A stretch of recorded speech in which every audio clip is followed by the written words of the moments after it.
आप देख रहे हैं मेट्रो दिनांक टीवी न्यूज। आइए देखते हैं आज की खास खबर।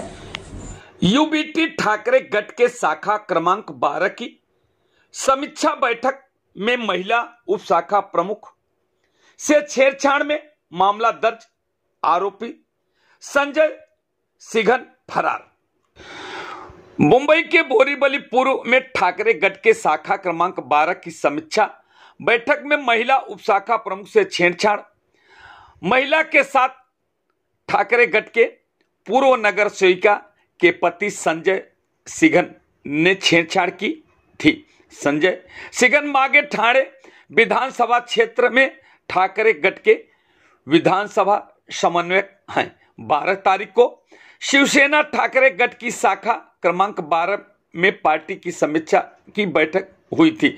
उपशाखा प्रमुख महिला द्वारा शाखा क्रमांक 12 के कई मुद्दों को लेकर चर्चा की जा रही थी, जिसमें एसआरए प्रोजेक्ट को फेल करने की बात हो रही थी। तभी पीछे से आकर संजय सिघन ने महिला के सीने पर धक्का मारते हुए बोला कि मैंने किसी का पैसा नहीं खाया है। इस घटना के बाद महिला ने बोरीवली पूर्व के कस्तूरबा मार्ग पुलिस स्टेशन में छेड़छाड़ का मामला दर्ज करा है। फिलहाल कस्तूरबा मार्ग पुलिस मामला दर्ज कर आगे की जांच कर रही है, लेकिन यूबीटी शिवसेना के विधानसभा समन्वयक संजय सिघन अभी तक फरार है, जिनकी पुलिस सरगर्मी से तलाश कर रही है। आइए हम देखते हैं मेट्रो दिनांक टीवी न्यूज पर वार्ड क्रमांक 12 की यूबीटी उप शाखा प्रमुख निशा जाधव ने क्या कुछ कहा। आता चालू। मी सौ निशा उमेश जाधव, बोरिवली पूर्व कुलूपवाडी रेहमान चाळ येथे राहत असून मी शिवसेना उद्धवसाहेब ठाकरे या समर्थक साधारण एक उपशाखा प्रमुख कुलूपवाडी येथे आहे।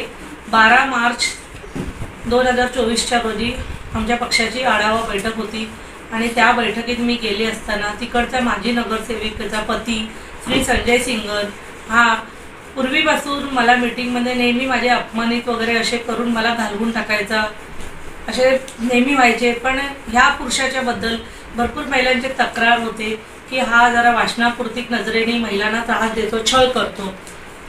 त्यामुळे मी दरवेळेला त्याला निग्लेक्ट करून द्यायची।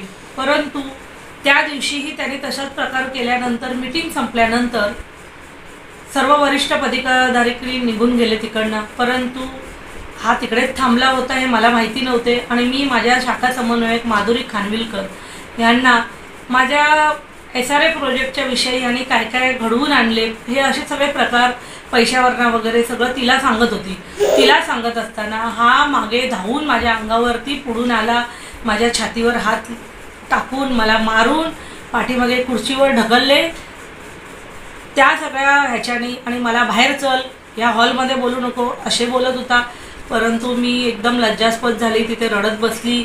आणि मग माझ्याबरोबर इतर माझी मैत्रीण वगैरे पदाधिकारी गटप्रमुख होते आणि काही लोक शाखेत चला मॅडम म्हणून म्हणाले, तर मग मी शाखेत जायला निघाली आणि हा नंतर पळून गेला, तिकडनं पळून गेला। मग पोलीस स्टेशनला आली, पोलीस स्टेशनला पण हा हजर नाही झाला। मी रडत होती, मला काही सुचेना। मी पोलीस स्टेशनला काही करायच्या आधीच ह्याचा शाखा प्रमुख ते सचिन मोरे यांनी येऊन मला धमकी दिली। मग त्या दिवशी रात्री मी घरी येऊन खूप शांतपणे विचार करून मला जे लज्जास्पद वाटले त्याच्यामध्ये मला खूप अपमानित आणि खूपच म्हणजे महिलेवर अत्याचार असे वाटून मी दुसऱ्या दिवशी येऊन ह्याच्यावरती पोलिसांना लेडीज कॉन्स्टेबल घेऊन 354 ही केस केली।